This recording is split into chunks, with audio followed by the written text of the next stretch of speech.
Welcome, ladies and gentlemen, boys and girls, students of Mr. Wheeler's English class. Let's have a round of applause for our first speaker, Mr. Mr.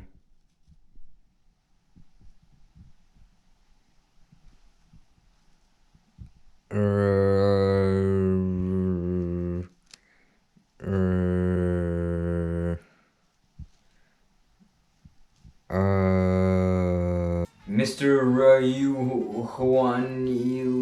Oso. Thank you so much, thank you. Hey, my shirt, thank you so much. Well, hi, my name is Rayan Elias, and I'm here to speak to you today about an experience I've had which changed my life. Like most children who live in the United States, I'm pretty fortunate to be living here in this great country. Although our life here in the beginning had a few bumps and edges, my family always maintained a moderate lifestyle. From my perspective, we were not too affluent and not too afflicted. That mindset did not last long. It was the spring of 2015, and my father and I traveled to my family in Bangladesh. Everything went well. The flight progressed smoothly, we landed safely, and we arrived home into welcoming arms. The majority of our visit involved seeing our relatives that we hadn't seen in a long time, and participating in recreational activities with them. All was going according to plan. We helped out at my uncle's restaurant, surprised some old friends, finished some work, and of course, got sick along the way. To anyone traveling to Bangladesh, it is pretty much inevitable to catch some sort of illness if you're not native to the country. A few sources one should be wary of include, but are not limited to, the food, water, mosquitoes, traffic, crossing the street, or pretty much anything else. Thankfully, however, I regained my health quickly. I assume this is probably because of all the times I've been to Bangladesh. Nevertheless, we continued our trip and enjoyed our time until one fateful incident. The time was nearing midnight, and my father and I were in the process of leaving my grandmother's brother's house. We drove to the point where the road was not as developed and cars couldn't go over. To get to my father's house, we had to go along over this dirt road for a long distance. As we do usually, we called a rickshaw to go along the dirt path. Now, in Bangladesh, rickshaws are always available no matter the time of day or condition. Those who pedal rickshaws work profusely to earn some money to feed themselves or their families. This was not a rare occurrence.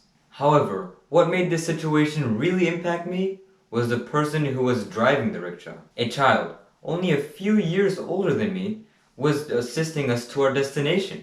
Pushing himself, he rode the heavy rickshaw over all the bumps and rocks of this undeveloped dirt path, while weaving through all the heavy traffic on the footpath.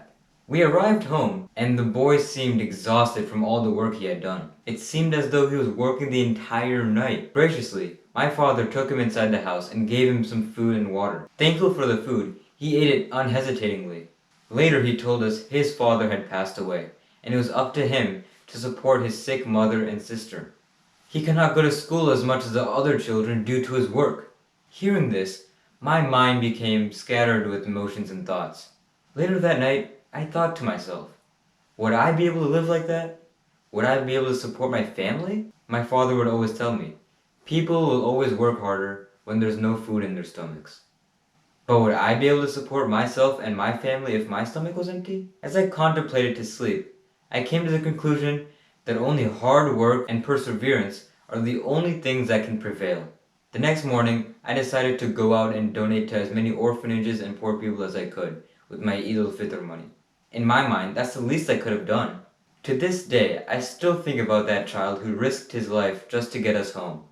I think about how fortunate I am to have such a life, not worrying about food, money, or living the next day. There are many things that we take for granted as our ways of life, but we should always remember to keep striving no matter what, not just to help ourselves, but to help others as well. Thank you for listening. I really appreciate you guys spending the time with me and being there to share my experiences with you. Thanks, and I'll see you later. Yeah, thank you so much. Thank you.